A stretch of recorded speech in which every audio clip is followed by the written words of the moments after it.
berdoa.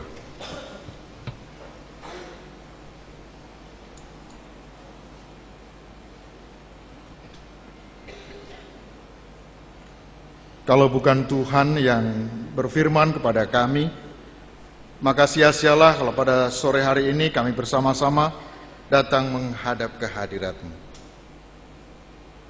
Oleh karena itu ya Bapa, yang hadir saat ini bersama dengan kami, lihatlah jemaat-Mu, umat-Mu yang sungguh merindukan firman-Mu untuk menjawab berbagai permasalahan yang sedang mereka alami, untuk meneguhkan iman percaya mereka, dan bahkan ketika ada di persimpangan, untuk berani mengambil keputusan, ikut jalan Tuhan.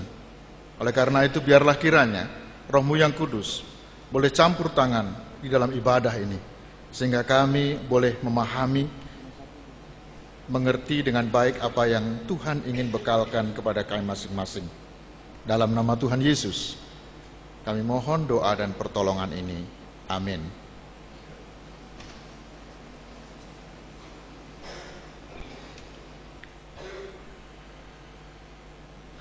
Pembacaan firman Tuhan dari Lukas pasal 1 ayat 46 sampai 55. Demikianlah firman Tuhan. Nyanyian pujian Maria. Lalu kata Maria, jiwaku memuliakan Tuhan, dan hatiku bergembira karena Allah juru selamatku. Sebab Ia telah memperhatikan kerendahan hamba-Nya. Sesungguhnya mulai dari sekarang segala keturunan akan menyebut aku berbahagia. Karena Yang Maha Kuasa telah melakukan perbuatan-perbuatan besar kepadaku, dan namanya adalah kudus.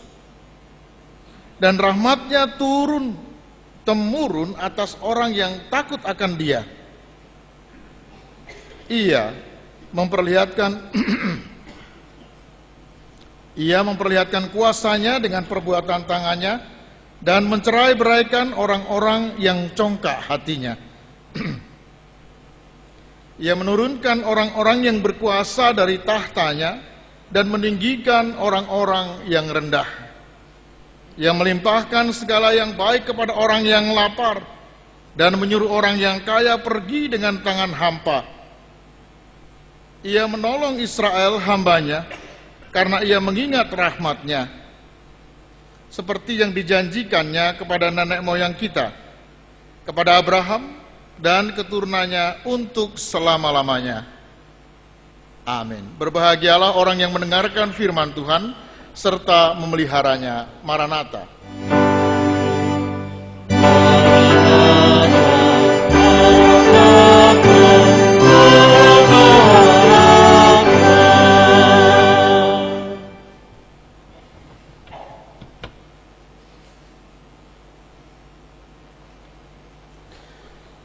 Jemaat yang dikasihi Tuhan Yesus Kristus, apa kabar? Jangan bilang luar biasa ya, bahaya itu ya. Biasa-biasa aja. Jemaat yang dikasihi Tuhan Yesus Kristus, shalom. Kalau shalom jawabnya damai bagimu gitu dong ya. Shalom. Betul, luar biasa. Jemaat yang dikasihi Tuhan Yesus Kristus, saya pengen tahu bagi hamba Tuhan, siapa di antara saudara yang mau masuk surga, silakan angkat tangannya. 1, 2, wow, banyak. Siapa yang mau duluan masuk surga, silakan angkat tangannya. Wow, tambah gitu ya. Tadinya pengen ke atas jadi ke bawah lagi. Ya, jemaat Tuhan, kenapa? Mindset kan gitu ya. Tiap kali kita mengatakan kerajaan Allah atau kerajaan surga, bayangannya adalah kematian. Ya, sudah dekat dengan Tuhan. Wah, ini sudah bahaya nih, kan gitu ya. Sudah bahaya nih karena sudah dekat dengan Tuhan. Oleh karena itu ketika dikatakan siapa yang mau duluan, Anda tadi nggak mau langsung ke atas ya sudah, ya. Berarti Anda nggak mau damai dong kalau gitu ya. Nggak mau damai sejahtera Tuhan dong kalau gitu ya. Karena di dalam surga itulah ada damai sejahtera Tuhan, ada kekudusan, ada kuasa Allah.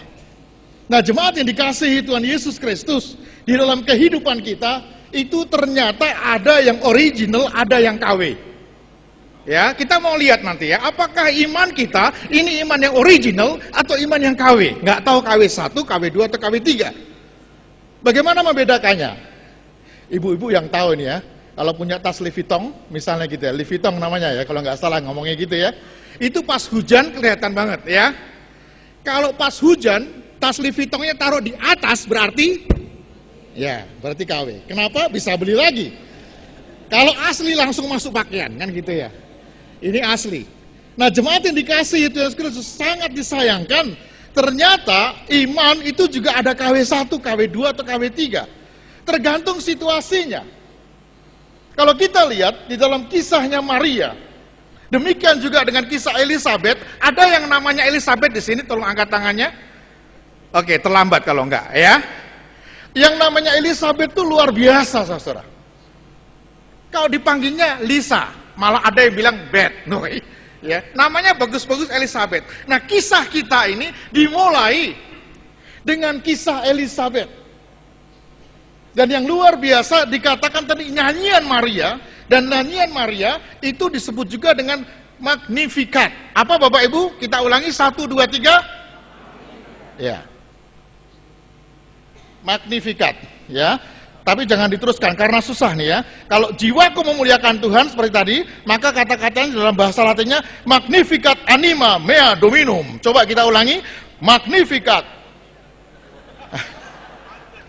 Udah, Magnificatnya bisa tapi dominumnya nggak bisa ya. Magnificat dadadadadada. Ketika saya mempersiapkan ini, saudara, saya jadi teringat nih bahasa Latin. Anjing saya mau mati, ya, anjing saya sayang itu mau mati. Wah, kita debat nih, apakah mau disuntik habis, kan gitu ya, atau mau ditunggu sampai dia meninggalkan dunia ini. Ya, istri saya bilang, udah, habiskan aja, panggil dokter suntik saja. Ya, kemudian pembantu saya mengatakan, Bu, jangan gitu loh Bu, belum mati kok dibunuh, berarti melakukan pembunuhan besar-besaran ini, katanya gitu. Dan saya teringat, satu ketika, saya nggak tahu ceritanya, ini bukan pendeta tapi Romo, gitu ya. Dan satu ketika ada seseorang datang kepada Romo, dia punya anjing yang dia sayangi. Romo, coba datang dulu ke rumah. Anjing saya mau mati ini. Waduh, anjing mau mati kok Romonya dipanggil. Ya, dan Romo ini datang ke rumah, dilihatnya anjingnya memang mau mati. Lalu dia mengatakan gini, suasu nek arep mati-matio nek arep urip-uripo. Ya, dah langsung ditinggal. Ternyata ketika dia ngomong seperti ini, hidup anjingnya. Wah, ini mantra luar biasa banget pikirnya dia kan. Wah, ini bisa dipakai, ini luar biasa. Satu ketika Romonya sakit. Dia datang, dia ingat itu kata-kata itu. Ya, Romo, saya doakan Romo. Bilangnya apa? Ini cepet banget kalau ngomong kata-kata itu ya. Ya. Jemaat yang dikasihi Tuhan Yesus Kristus, menarik sekali karena apa? Kata-katanya sepertinya humor. Tetapi ini yang luar biasa, yaitu ada penyerahan. Kan gitu ya, sesuatu yang diserahkan kepada Tuhan. Sepertinya humor, tapi inilah penyerahan. Kadang-kadang penyerahan itu sesuatu yang lucu. Karena ketika kita mengatakan, saya mau menyerahkan diri pada Tuhan, gitu ya. Saya percaya pada Kristus. Blegedes. Tahu blegedes Bapak Ibu? Ya, antara ya dan tidak. Selalu kita ada di persimpangan. Ini persis seperti yang dialami oleh Maria. Seperti yang dialami oleh Elizabeth. Magnifikan. Nggak mungkin. Begitu mereka takjub. Ini seperti nyanyian baru dalam kehidupan mereka. Kalau kita dalam perjanjian lama, ingat sama siapa? Masih ingat nggak cerita Hana? Hana yang bergumul untuk mendapatkan anaknya. Laki-laki itu Samuel. Itu kan dia berdoa. Ya, dia berdoa dan ketika dikabulkan oleh Tuhan, dia begitu bersukacita dan dikatakan di situ apa yang dia nyanyikan itu adalah Magnificat perjanjian lama.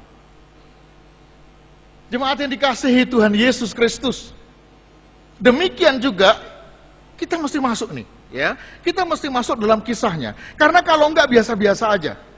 Yang sangat luar biasa adalah Zakaria dan Elizabeth, memang mereka mengharapkan mempunyai anak. Tapi Elizabeth ini mandul. Nggak mungkin punya anak. Dan satu ketika ada malaikat Tuhan datang, padahal dia sudah tua. Secara logika manusia ini nggak mungkin. Tapi inilah berita Natal, saudara. Ada dua person yang mengalami situasi yang sangat luar biasa. Yang pertama yaitu Elizabeth. Jadi tadi saya tanyakan yang namanya Elizabeth jangan diganti-ganti, Lisa atau Beth ya, tapi Elizabeth. Karena Elizabeth itu orang yang dikasihi Tuhan. Orang yang disayangi oleh Tuhan. Orang yang mendapatkan rahmat. Orang yang mendapatkan belas kasihan. Orang biasa yang dipakai oleh Tuhan. Dan pada saat yang sama, Zakaria sebagai orang yang dekat dengan Tuhan, orang yang mengenal Tuhan, orang yang punya relasi dengan Tuhan, orang yang inline dan online dengan Tuhan, nggak percaya. Betul? Ketika malaikat Tuhan dalam kehidupannya, nggak percaya dia. Ah, masa iya sih? Makanya lalu dikasih bisu kamu. Sampai kedatangan Kristus. Kan gitu ya, ceritanya kan seperti itu Bapak Ibu. Nah, kisah yang sama terjadi pada diri Maria. Siapa Maria? Dia juga orang yang dekat dengan Tuhan, orang yang takut akan Tuhan. Bisakah Bapak Ibu saudara membayangkan ketika malaikat Tuhan datang kepada Maria dan mengatakan bahwa iya, Tuhan sedang akan menitipkan bayinya kepada dia. Anda bisa bayangkan, kalau dia sudah menikah nggak masalah. Ini beban yang luar biasa, tugas yang sangat berat. Mungkin kalau Anda dan saya jadi Maria, lebih enak kita mengatakan, sorry Tuhan, nehi. Ya, kira-kira mungkin kayak gitu ya. Jangan saya Tuhan, jangan. Tapi rasanya Maria nggak bisa menolak. Dan dia terbuka untuk menerima apa yang Tuhan harapkan terjadi dalam kehidupannya. Jemaat yang dikasihi Tuhan Yesus Kristus, ada pesan yang luar biasa. Pesan yang pertama adalah Natal ini mau memberitahukan kepada kita ada rahmat. Bukan rahmat Pak Luyanto, saudara ya. Betul-betul rahmat ini ya. Belas kasihan Tuhan. Ada sekaligus juga tugas yang mau diberikan kepada Anda dan saya. Saya mau mengatakan salah Anda sendiri, kenapa sore hari ini datang dalam ibadah ini. Kan gitu ya. Ini nggak kebetulan ya. Saya mau mengatakan bahwa ada tugas yang luar biasa. Anda mau terima nggak? Ya, kalau enggak begini, kalau enggak tahu gini Bapak Ibu ya. Silahkan, 1, 2, 3. Mau? Wah, luar biasa ya. Hari ini, malam hari ini, dalam ibadah ini firman Tuhan mau mengatakan ada sesuatu yang saya mau titipkan kepada kamu. Ada tugas, ada misi yang harus kita lanjutkan di tengah-tengah dunia ini. Dan jemaat yang dikasihi Tuhan Yesus Kristus, begitu gampang kalau kita mengatakan mau. Tapi ketika kita harus melaksanakannya, ini sesuatu yang sangat berat. Oleh karena apa? Biasanya ketika kita punya keinginan dari diri kita sendiri, begitu sulitnya kita untuk merendahkan hati kita. Dan di bawahnya dalam nyanyian Magnificat itu juga dikatakan orang-orang yang congkak, kan gitu ya. Orang-orang yang tinggi hati, orang-orang yang congkak, itu akan disingkirkan oleh Tuhan. Pada sisi yang lain, hamba-hamba, budak-budak, orang-orang yang tertekan, orang-orang yang galau, yang pilu kehidupannya, Allah akan datang dalam kehidupannya. Ketika ia datang kepada Tuhan. Jemaat yang dikasihi Tuhan Yesus Kristus, ini kan berkaitan dengan iman. Iman percaya kita kepada Dia.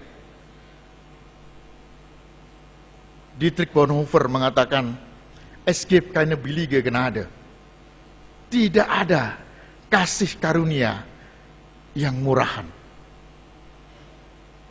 Karena orang Kristen seringkali menganggap kasih karunia itu murahan. Bukankah sekarang saya bisa melakukan dosa, nantikan Tuhan mengampuni saya, betul? Silahkan lakukan saja dosa itu, nggak masalah. Nanti Tuhan pasti akan menolong saya dan akan mengampuni saya kalau ada waktu, kan gitu ya Bapak Ibu. Belakangnya kalau ada waktunya. Kalau kita belum sempat minta tolong sama Tuhan, minta ampun tahu-tahu, ya, kira-kira kemana Bapak Ibu? Saya mau ingatkan lagi, ini berita yang luar biasa bagi umat Israel.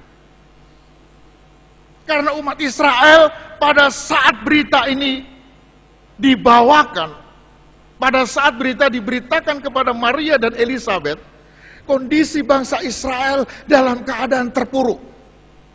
Kondisi bangsa Israel dalam keadaan tertekan, tanpa pengharapan, dikuasai oleh Romawi. Oleh karena itu kita bisa bayangkan, ini main-main atau apa ini firman Tuhan ini? Tidak ada kesempatan apapun, tidak ada kemungkinan apapun. Tapi melalui peristiwa Maria dan Elizabeth, Tuhan mau tunjukkan, tidak ada yang mustahil bagi Tuhan.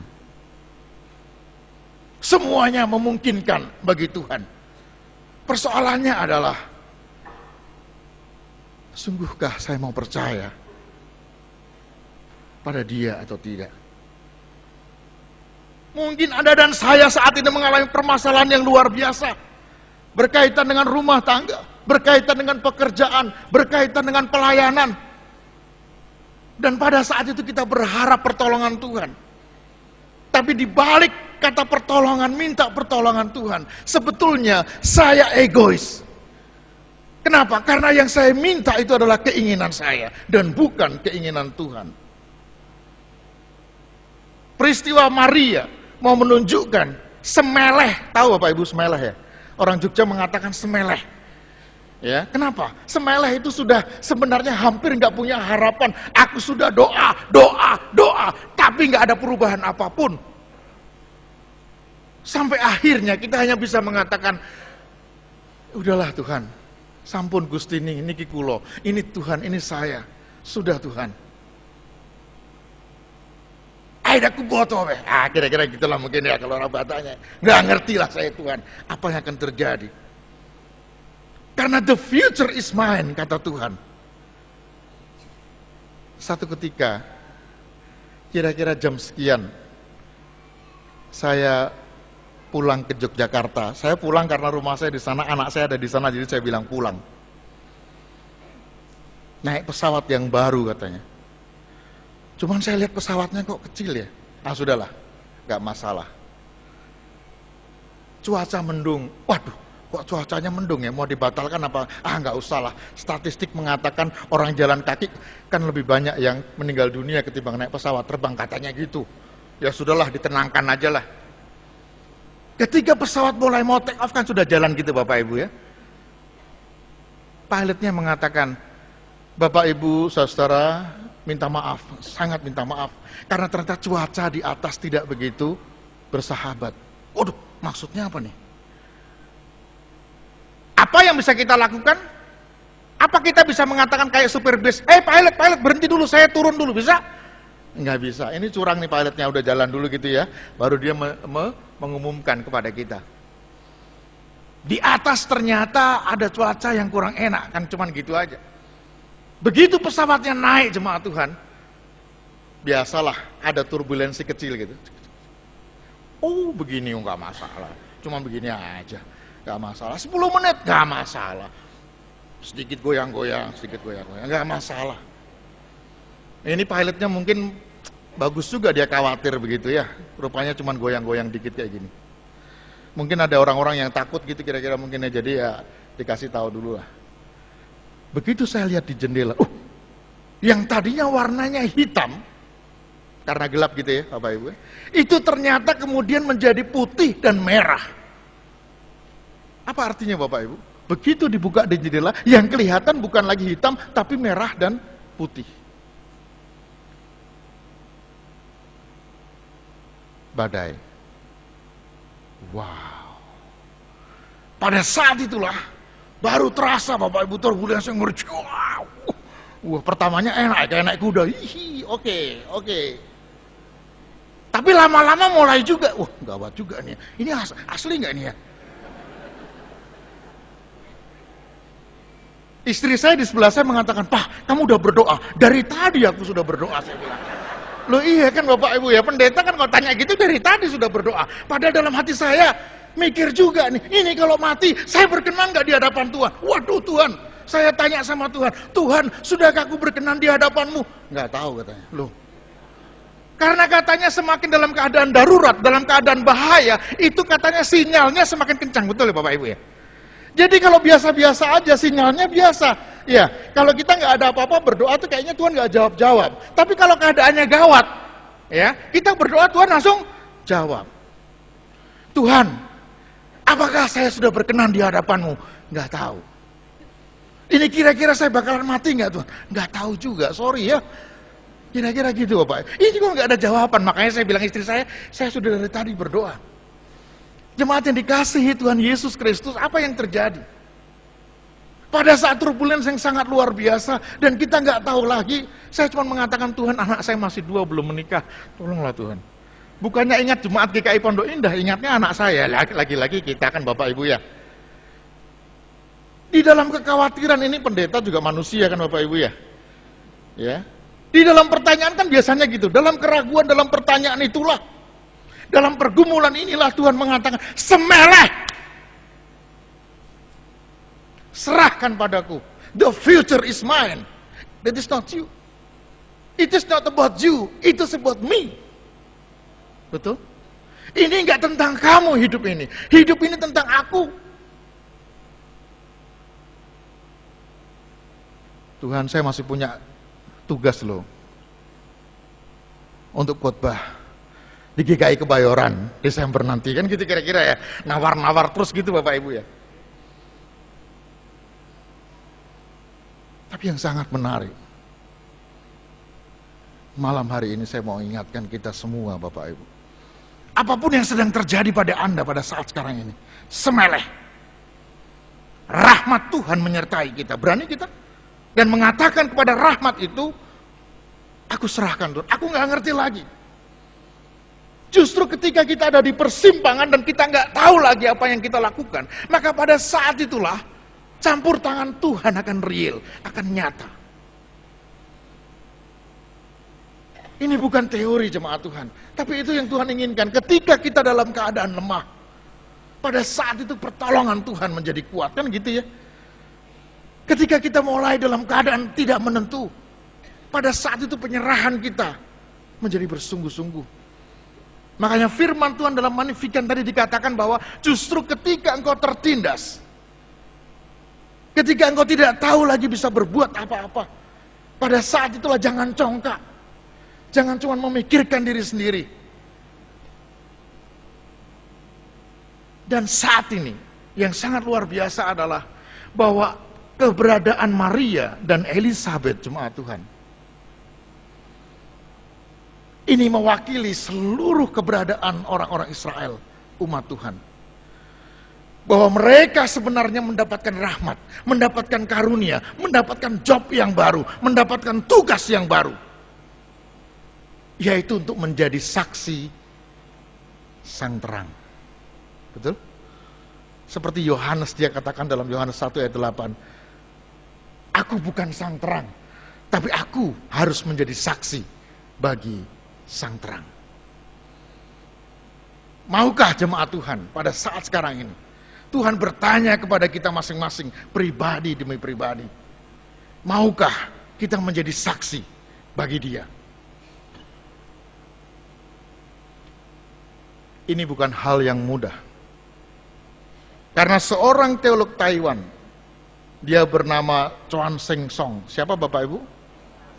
Ya, Seng Song Song Song gitu ya.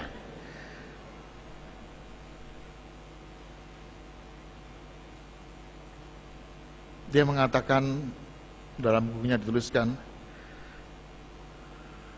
orang yang datang ke ibadah setiap hari Minggu, orang yang berdoa setiap hari, itu tanda orang yang percaya atau tanda orang yang nggak percaya.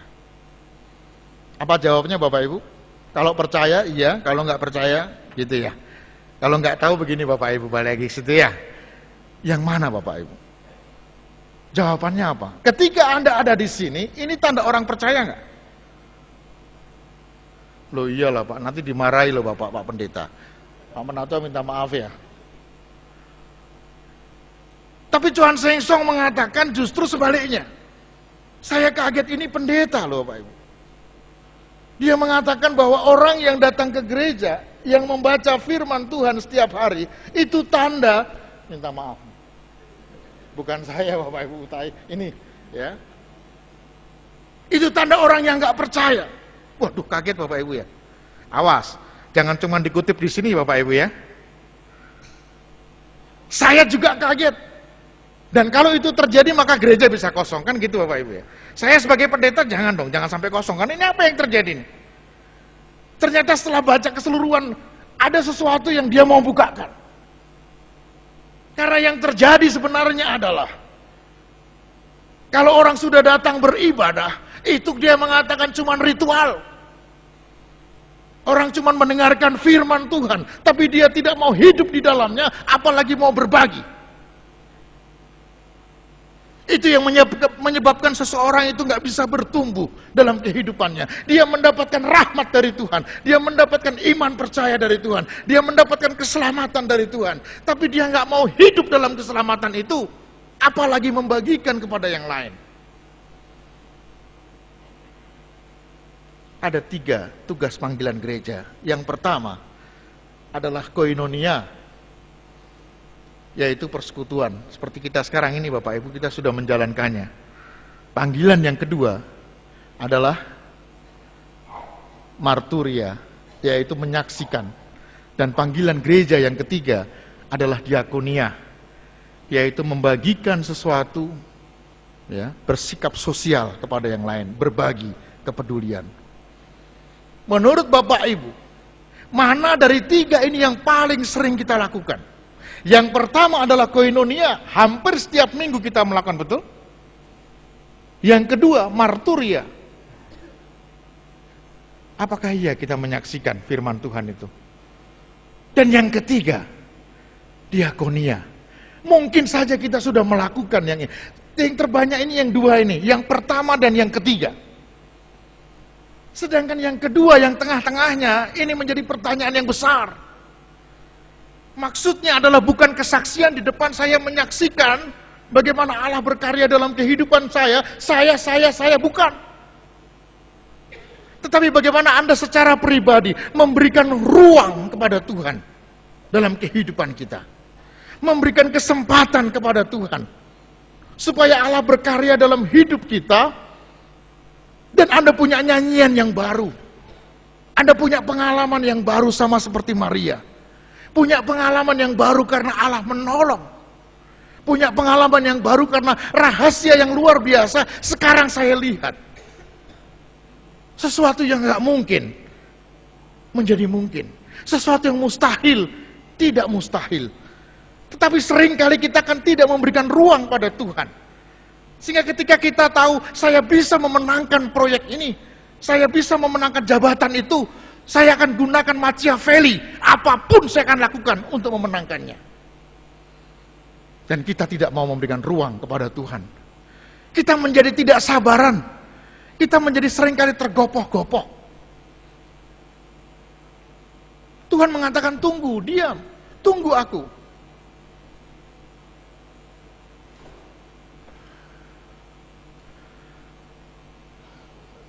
Saya teringat setiap kali khotbah tentang menunggu. Lagu You Raise Me Up. When I am down and oh my soul so weary, when troubles come and my heart burden be, then I'm still and sit here in the silence until you come and sit a while with me. Jangan dengarkan suaranya, saudara ya. Standar suaranya, tapi isinya, kan gitu ya. Ini lagu luar biasa. Sekarang dipakai iklan tolong menolong, ya sudahlah, nggak apa-apalah, kan gitu ya. Tapi menurut saya yang luar biasa adalah lagu ini mengingatkan ketika kita dalam keadaan bergumul, jangan duluan bergerak. Tunggu Tuhan. Ketika ada masalah dalam rumah tangga, jangan bergerak duluan, jangan ambil keputusan duluan, tunggu Dia. Dan kita akan melihat, Ini kesempatan yang luar biasa, yang namanya rahmat. Yang namanya sahabat yang penuh rahmat adalah saya mengenal dia, saya hidup bersama dengan dia, saya berjalan bersama dengan dia, dan saya melihat betapa ia mengasihani saya. Betapa dia mau curhat, mau berbagi dengan saya. Jemaat yang dikasihi Tuhan Yesus Kristus, saya nggak tahu ini barang langka apa enggak. Tapi firman Tuhan mau mengingatkan kepada kita. Asumsi saya tentang tema ini adalah Sang Juru Selamat sahabat yang penuh rahmat. Asumsi saya dengan tema ini, saya karena nggak ada tulisan apapun, saya berpikir bahwa kalau dia sahabat, maka yang datang duluan dia, bukan saya. Ingat, yang firman Tuhan katakan, bukan kamu yang milih aku, tapi aku yang milih kamu. Saya yang memberikan rahmat itu kepadamu. Saya yang memberikan kasih karunia itu kepadamu. Pernahkah kita berpikir, kenapa Elizabeth? Kenapa Maria? Kenapa para gembala? Tolong Bapak Ibu jangan tanyakan, karena Tuhan akan mengatakan, terserah gue dong. Emang gue pikirin kira-kira gitu kali ya. Terserah saya dong. Saya mau menampakkan diri pada siapa? Saya memberikan kasih karunia pada siapa? Terserah sama saya. Dan saat ini, malam ini, Anda dan saya diingatkan kembali bahwa Anda dan saya mendapatkan kasih karunia, mendapatkan rahmat yang luar biasa itu. Tapi sekaligus Anda dan saya punya tugas yang luar biasa untuk menyaksikan sang terang itu, untuk menyaksikan keselamatan itu, untuk menyaksikan bahwa Dia campur tangan dalam kehidupan kita, bahwa Dia nggak tinggal diam.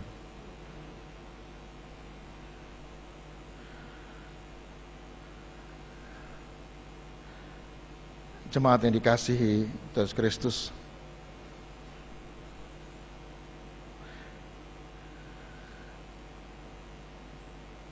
saya nggak tahu pernah cerita di sini apa enggak. Boleh saya ceritain terakhir ya Bapak Ibu ya. Ini jamnya jalan terus, saya lihat di atas itu ya. Tapi kok belum ada yang garuk-garuk ya, jadi saya masih tenang aja nih ya.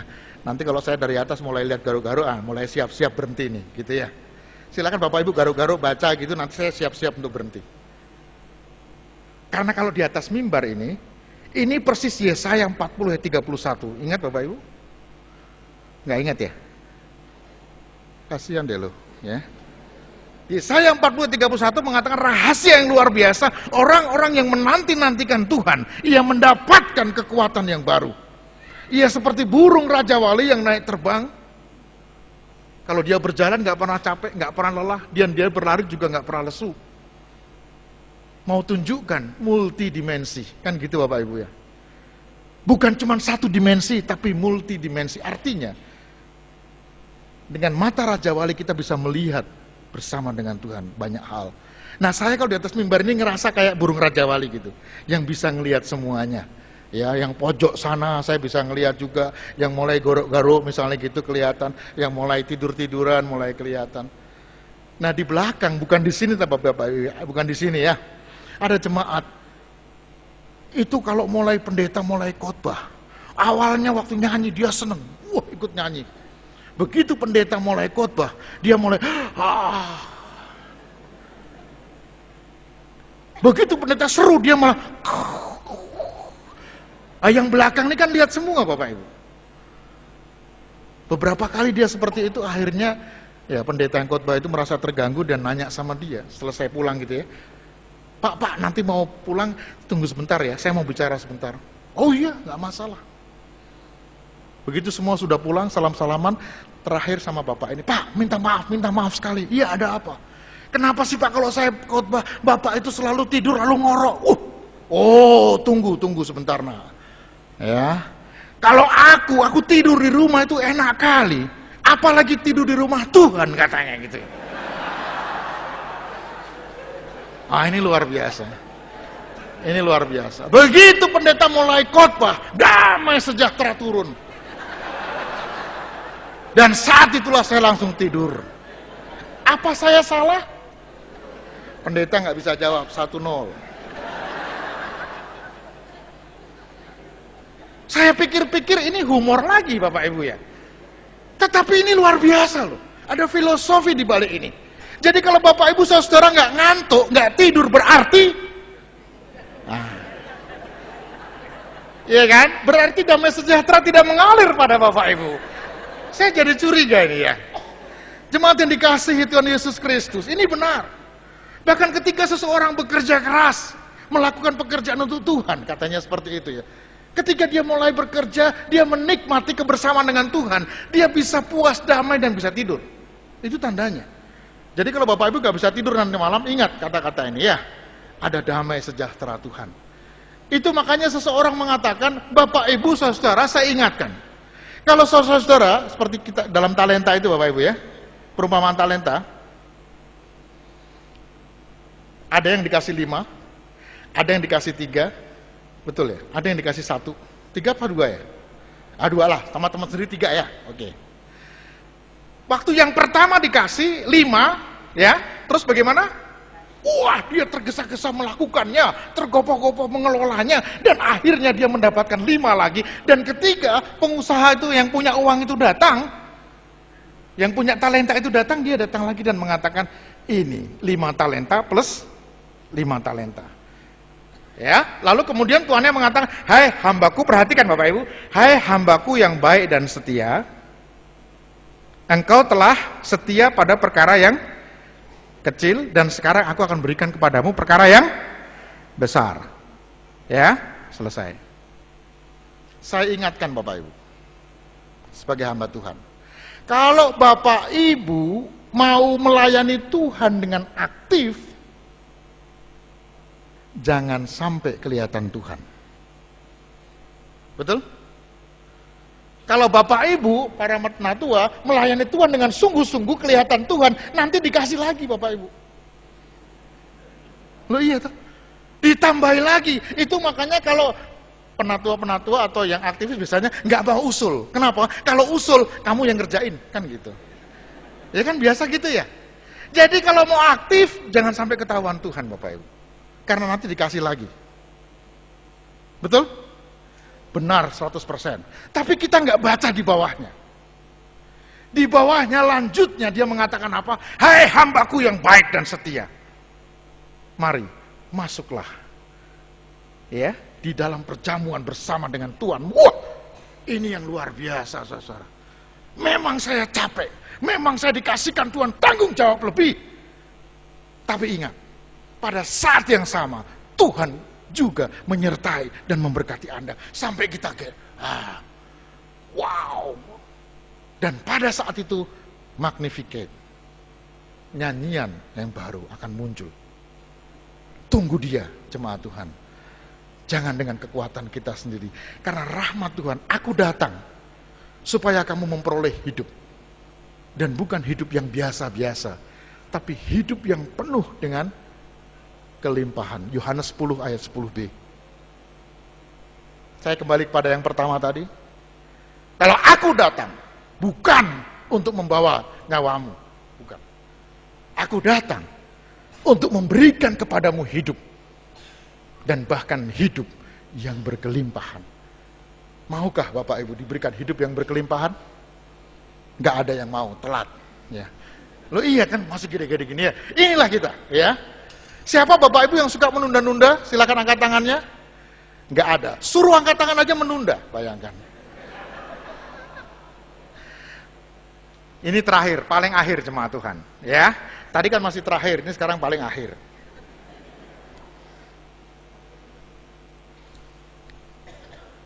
Hari Rabu, Adventnya sudah mau habis. Kita akan masuk peristiwa yang luar biasa. Peristiwa kelahiran Kristus yang kita ingat kembali. Peristiwa di mana Allah campur tangan dalam kehidupan kita. Peristiwa di mana Allah memberikan tugas kepada kita, tanggung jawab untuk melaksanakan, melanjutkan misi Tuhan. Tapi semua tergantung pada Anda. Hidup ini pilihan.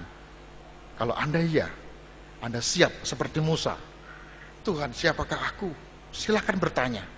Tapi Tuhan akan mengatakan, aku akan menyertai kamu. Selesai. Ya. Kalau Anda percaya, lakukan itu. Ada misi yang harus kita lakukan. Rahmat tidak hanya berhenti pada rahmat, tapi rahmat ada bersama-sama dengan tugas.